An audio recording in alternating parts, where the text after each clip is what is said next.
जय हिंदू राष्ट्र।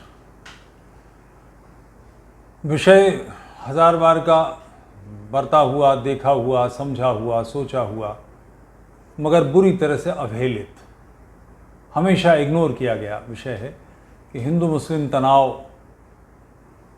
के बीच के लिए जिम्मेदार कौन।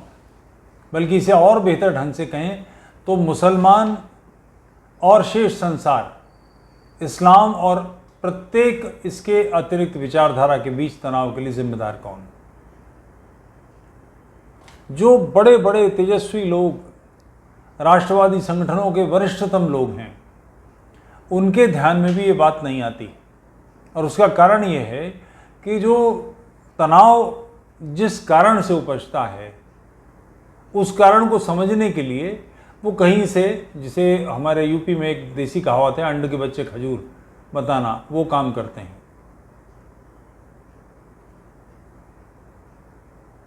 मैं कुछ नाम लेना चाहूँगा। हाल के कमलेश तिवारी जी, लखनऊ में इनकी हत्या हुई।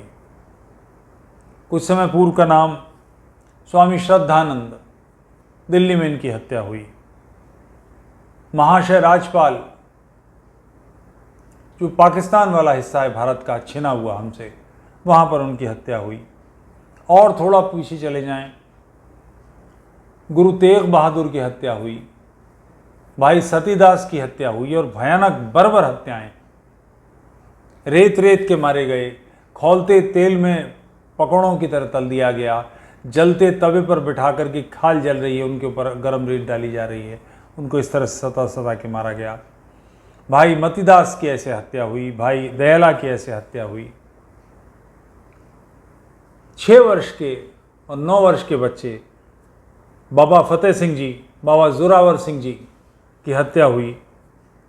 बंदा बैरागी की हत्या हुई, हकीकत राय की हत्या हुई। और सेना बहुत सिस्टमेटिक ढंग से, क्योंकि वो ट्रेनिंग उनकी ऐसी होती है, 1857 में मेरठ से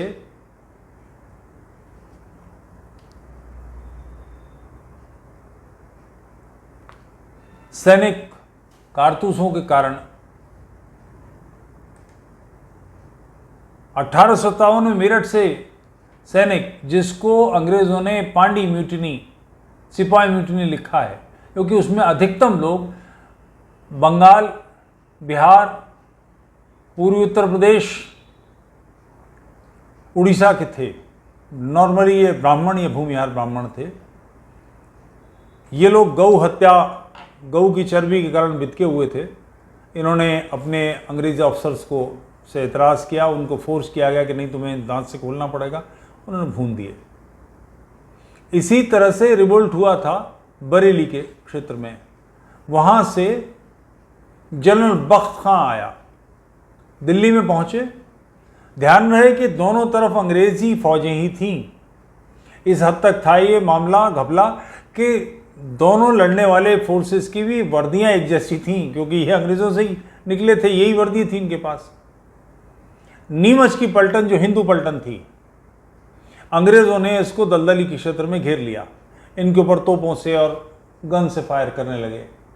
जनरल बख्त खां खड़ा देखता रहा, हंसता रहा, मुस्कुराता रहा, और अपने साथी सैनिकों को केवल इस कारण कि वो काफिर थे, मुशरिक थे, भून जाने दिया, अंग्रेज़ों की गोलियों का शिकार बनवा दिया। ये जो मैंने नाम लिए सामने, ये तो आइसबर्ग की टिप से भी कम है। समुद्र में जो बर्फ़ के शिलाखंड तैरते ना, टाइटैनिक में देखा होगा एक वैसा वो आइसबर्ग, वो 1/10 हिस्सा उनका पानी से ऊपर होता है, 9/10 नीचे होता है। ये तो टिप से भी कम है। ऐसे हजारों लाखों, एक कठोर अनुमान के अनुसार भारत भूमि, जो अफगानिस्तान से लेकर बर्मा और जो भारत है और बांग्लादेश और पाकिस्तान, इन सब में 20 से 25 करोड़ लोगों की हत्या की है इस्लाम ने। 20 से 25 करोड़। उस काल में जब भारत की आबादी कितनी थी, आज का भारत नहीं 130 करोड़ वाला, क्योंकि 65-70 करोड़ का भारत तो मैंने देखा है।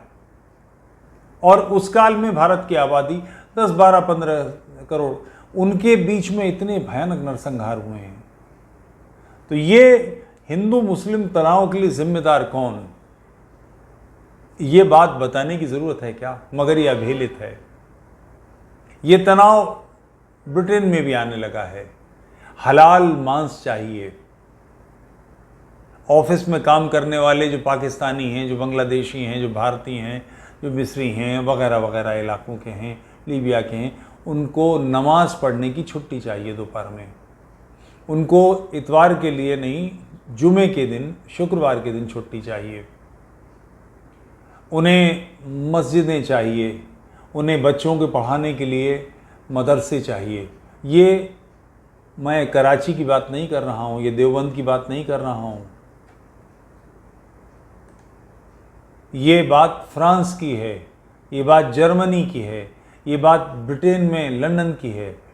आपकी जानकारी में होना चाहिए कि ब्रिटेन के 11 शहरों में पाकिस्तानी मेयर बन गए हैं। ये जो मकड़ जाल फैल रहा है, जब आबादी 1, 2, 3, 5% होती है तो बहुत प्यारे रहीम चाचा वाले लोग हैं ये, जो ईद पर आपके यहाँ सेवइयाँ खुद लेकर आते हैं, जीते रहिए खुश रहिए कहते हैं, दुआएं देते हैं। जब संख्या बढ़ती है तो डिमांड बढ़नी शुरू हो जाती है। 10% होते हैं, 9%, 10% हो जाते हैं तो आग्रह करने लगते हैं, अपने विशेष अधिकारों की बात करने लगते हैं। ध्यान रहे, ये विशेषाधिकार किसी इस्लामी देश में नॉन मुस्लिम्स को नहीं मिलते। आप अरब कंट्रीज़ में हनुमान जी का लॉकेट गले में डाल के नहीं जा सकते, आपके पास गीता नहीं चल सकती। आप कोई त्यौहार मनाना चाहते हैं, होली दिवाली, तो इसका सार्वजनिक प्रदर्शन नहीं कर सकते कि दिवाली में अपने घरों पर दीपमालिका लगाएं, नहीं लगा सकते।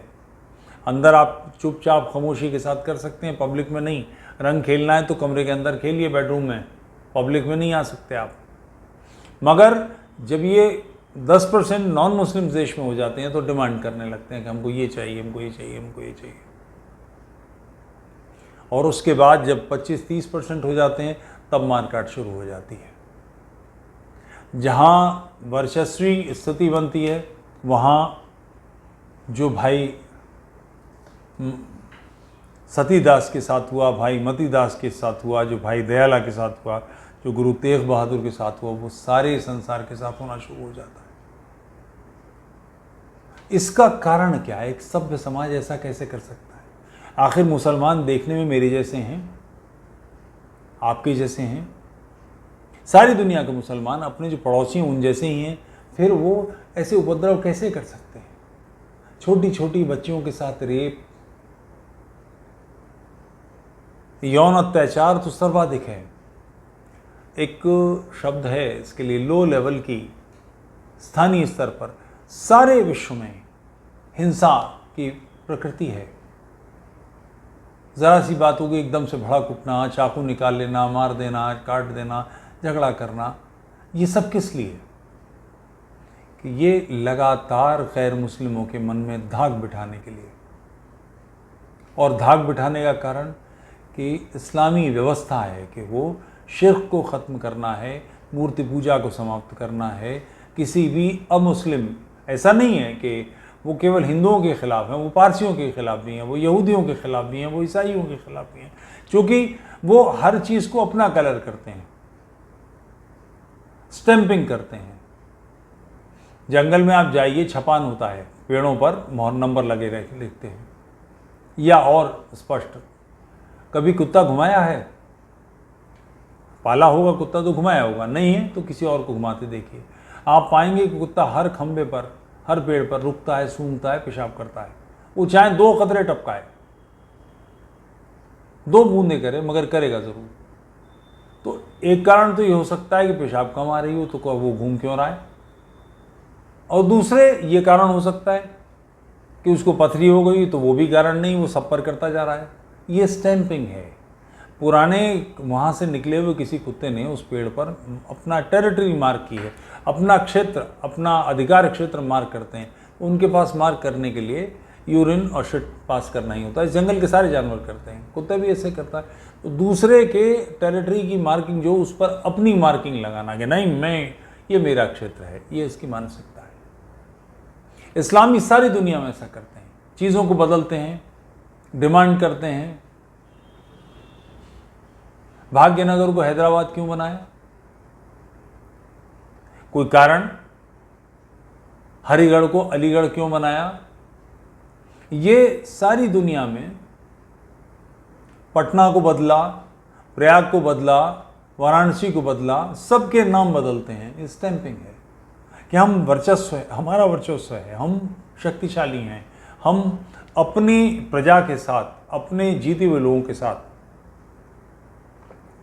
मनमर्जी धाक जमाने वाला व्यवहार करेंगे। प्राचीन जो साहित्य है भारत का, उसमें गालियाँ नहीं हैं। जितनी मादर पेदर हैं ये सब इस्लाम के साथ आई हैं, क्योंकि 24 घंटे आप तलवार लेकर नहीं घूम सकते, हर समय लोगों को धमका नहीं सकते, मगर अपनी धाक बिठा देती। तो ये जो भाव है, यही इन नाम बदलने के पीछे है कि जगह जगह नाम बदलते हैं हम। हैदराबाद क्यों बना दिया? सिकंदराबाद क्यों बना दिया? उसका कारण ही यही है कि लगातार ऐसे करने से एक काफिरों के मन में, मुशरिकों के मन में धाक बैठेगी, वर्चस्व बनेगा, दूसरे दब कर रहेंगे। तो हिंदू मुस्लिम तनाव बेसिकली ये जो लो लेवल की टेंशन है, जिसमें इस्लामी लगातार हमले करते रहते हैं, हर जगह धाक बिठाने की कोशिश करते हैं। मैं चूँकि उर्दू का आदमी हूँ और अगर मैं अपना नाम ना बताऊँ और बैठकर महफिल में बात कर रहा हूँ तो कोई पहचान नहीं सकता कि मुसलमान नहीं हूँ। मैंने ये सारी चीज़ें देखी हैं, लोगों को उपद्रव करते देखा है। तो हिंदू मुस्लिम तनाव का कारण ये आसमानी किताब है जो काफिरों के ख़िलाफ़ मुसलमानों को भड़काती है, जो कहती है कि मुसलमानों को, काफिरों को अपना दोस्त नहीं बनाना चाहिए। इस्लाम चीज़ों को बदलता है। ईसा किसका पैगंबर है? कौन मानता है? ईसाई। मगर इस्लाम का जो ईसा है वो ईसाई मत की बाइबल में वर्णित पैगंबर से अलग है। मूसा, जिसको मूसा कहते हैं, मोसेस है, वो ओल्ड टेस्टामेंट में जो उसके बारे में वर्णन है, इस्लाम का मूसा अलग है, बिल्कुल डिफरेंट है। और इस पर जिद है कि आप अगर मूसा की बात कर रहे हैं तो इस्लाम की दृष्टि से जो मूसा है, इस खिड़की से जो आसमान दिखता उसको मानो, दूसरे को नहीं मानेंगे। ईसा अपनी दृष्टि से काम चलाना पड़ेगा, इस्लामियों के हिसाब से सोचना पड़ेगा। आप अपनी मर्जी से, अपनी किताब के हिसाब वाले से बात नहीं कर सकते। हर चीज़ को बदलना तनाव का कारण ये चिंतन है कि लगातार सारी दुनिया में हर जगह आप सारी चीज़ों को अपने हिसाब से बदलना चाहते हैं। कभी किसी इज्तिमा में, जब इस्लामियों के इज्तिमा होते हैं, लाखों की तादाद में इकट्ठे होते हैं, वहाँ जाकर सुनिए। मस्जिदों में जो वाज होती है उसको सुनिए, जो खुतबे पढ़े जाते हैं उनको सुनिए। आप पाएंगे कि ये बिल्कुल विचित्र खोल में कैद हैं। एक ऐसे अपने चारों तरफ कोकून बुन रखा है, एक अलग रंग के चश्मे लगाए हुए हैं जिससे ये सारी दुनिया को देखते हैं। दुनिया के सत्य से इनको कुछ लेना देना नहीं। ये इनका आग्रह है कि इस ढंग से, इस हिसाब से, इस दृष्टि से, इस नहज से सारी दुनिया को देखा जाना चाहिए, जो उनकी अपनी नज़र है। बाकी सारी दुनिया नजिस यानी नापाक, यानी अपवित्र, खराब, गंदी, सब कुछ जो अच्छा है वो इस्लाम के पास, सारी श्रेष्ठता इनके पास, बाकी सब कुछ खराब है। और उस खराब को ठीक करना, मार के, तोड़ के, घसीट के, फाड़ के, कन्वर्ट करके, चाकू दिखा के, जो भी कर सकें, वो इस्लामियों का मजहबी जुनून है, दायित्व है। अब ये चिंतन करने वाला एक समाज, चाहे वो 1/5 हो सारी सृष्टि का, मगर इतनी बड़ी संख्या में उपद्रवी मानसिकता तो बन गई। इसका छोटा सा हिस्सा, बड़ा छोटा सा, 1%, वैसे 9% की बात है, मैं 1% मान लूँ, 160-170 करोड़ हैं। 1% लोग ये मान कर के काफिरों को ख़त्म करना है, चिंतन उनका ये बनता है। नतीजा क्या होगा? सभ्य संसार चैन से बैठ पाएगा? तो जो राष्ट्रवादी दल हैं या ऐसे लोग, कांग्रेस भी उनमें आती है, आखिर इस देश की सुरक्षा कांग्रेस की प्राथमिकता है कि नहीं? इसके बावजूद भी पप्पू और उसकी मां कुछ भी सोचें, मगर कांग्रेस में लोग भी तो हैं। यही ज्योतिरादित्य सिंधिया कल तक कांग्रेस का हिस्सा थे कि नहीं? तो ऐसे सारे लोगों को, ऐसे सारे राष्ट्रवादी दलों को, चाहे वो सपा के हों, आखिर मुलायम सिंह थे जिन्होंने ऐतराज़ किया कि हम देश की प्रधानमंत्री सोनिया गांधी को नहीं स्वीकार करेंगे। शरद पवार ही तो थे जिन्होंने विरोध किया। ऐसे लोग हैं ना कि जो इस देश के प्रति कोई राष्ट्रवादी चिंतन केवल भाजपा की ठेकेदारी थोड़ी है, कोई संघ की जिम्मेदारी थोड़ी कि राष्ट्र की चिंता करेंगे। संघ के भाजपा के कितने लोग हैं? करोड़, 2 करोड़, 130 करोड़ का देश है। शेष भारत भी तो है। तो सारे राजनीतिक दलों की जिम्मेदारी है कि इस देश की चिंता करें, सुरक्षा करें। तो ऐसी प्रत्येक मानसिकता जो इसके मूल कलेवर को बदलना चाहती है और इसके लिए हिंसा का सहारा लेती है, लगातार हिंसा करती है, उसको बदलना हम सबकी जिम्मेदारी है कि नहीं? सारे राजनीतिक दलों को, हम सबको अपने अपने क्षेत्र के एमएलए, वो किसी पार्टी का हो, सपा का हो, बसपा का हो, ललुआ का हो, कम्युनिस्ट हो, कांग्रेसी हो, ममता का आदमी हो, किसी पार्टी का हो, भाजपा का हो, उस पर दबाव डालिए कि भाई ये हो क्या रहा है? राज्य के हाथ में सत्ता है, शक्ति है, आप ये लो लेवल की उपद्रव कैसे सह सकते हैं? कन्हैयालाल को मारने के बाद में वीडियो रिलीज किए जाते हैं और उसके बाद उनको, कमलेश तिवारी के हत्यारों को जमानत मिल जाती है। ऐसा कैसे सहा जा सकता है? किसी को लगे कि साहब जमानत देना तो कोर्ट का काम है, तो ध्यान हो, दारा सिंह जी को जो सज़ा मिल सकती है जितनी, उससे 5 साल अधिक से वो जेल में हैं। मगर उसका परिणाम आया। उड़ीसा में जो धर्म परिवर्तन हो रहे थे लगातार ढोल बजा बजा के, वो धर्म परिवर्तन उस स्टीवेंस, ग्राम जोन्स या ग्राम स्टीवेंस से क्या नाम था उस पादरी का, और उसके 2 लोग साथी, 2 बच्चों को, जिन्होंने रात में धर्म परिवर्तन किया था, ऑस्ट्रेलिया का था, तो उनकी कार पर किसी ने मिट्टी का तेल डाल के आग लगा दी। उसका आरोप दारा सिंह जी पर लगा।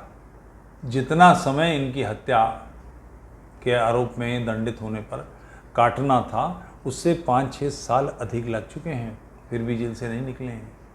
कमलेश तिवारी जी की हत्या करने वालों को जमानत मिल गई।